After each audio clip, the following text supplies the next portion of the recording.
Je suis Benjamin Decoing, photographe, photographe et surtout photoreporter. Je fais cette distinction, c'est un terme peut-être un petit peu ancien, mais j'aime bien parce que c'est la spécificité des photographes qui travaillent pour la presse.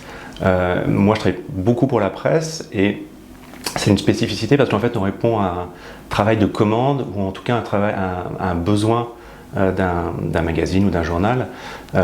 Et au-delà de la dimension artistique de la photo, qui peut exister ou pas, il y a une dimension d'information dans la photo qui donne cette spécificité en fait de photoreporter et donc de photographe journaliste.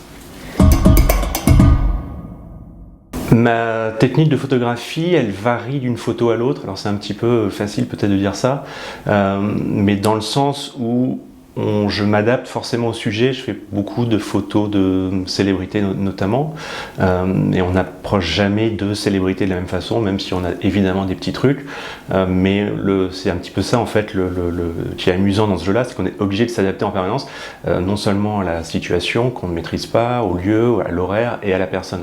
Donc en fait la technique va changer un petit peu. Ensuite moi j'ai aussi plusieurs espaces photographiques. Donc il y a une partie qui est vraiment portrait et puis une partie qui est un petit peu plus personnelle et qui va être plus sur de la photo de paysage, de reportage. Alors c'est pareil, paysage c'est un petit peu galvaudé, mais c'est une façon, toute humilité, mais de regarder le monde qui est un peu la mienne, dans laquelle j'essaye de faire passer encore une fois un message et qui est celui de la façon dont je vois le monde. C'était une des premières photos que je faisais, je commençais vraiment ce métier et je devais faire une photo de Sonia Rykiel pour un livre qu'elle devait faire. J'arrive et c'était une salle un petit peu comme ici, donc c'est une salle vous voyez pas parce que vous voyez que moi, mais c'est un bureau avec des murs assez, tout blanc, avec un plafond assez bas, avec généralement des lumières qui sont des lumières zénithales, donc pas très belles. Et j'étais un peu embêté, et j'avais pas pris de fond, on m'avait dit non mais il fallait prendre un fond, j'avais pas de fond, bref. Et je sentis que Sonia Rykiel sans doute était en empathie avec moi.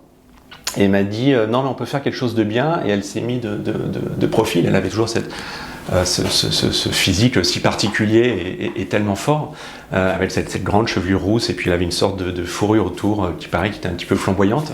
Et du coup j'ai cette photo de profil d'elle, qui est une photo qui a 16 ans et qui pour moi reste une des photos que je préfère parce que il s'est passé quelque chose. Et je raconte ça parce que dans notre travail avec les célébrités, on est deux à faire la photo. Il y a le photographe qui arrive avec son bagage, avec ce qu'il a envie de faire, avec son histoire, il aimerait évidemment faire la meilleure photo de la célébrité, et il y a aussi ce que la célébrité veut donner à ce moment-là, soit parce qu'elle se voit d'une certaine façon, soit parce qu'elle vient de faire un film, un livre, un disque, je ne sais pas, et qu'elle a envie d'apparaître de cette façon.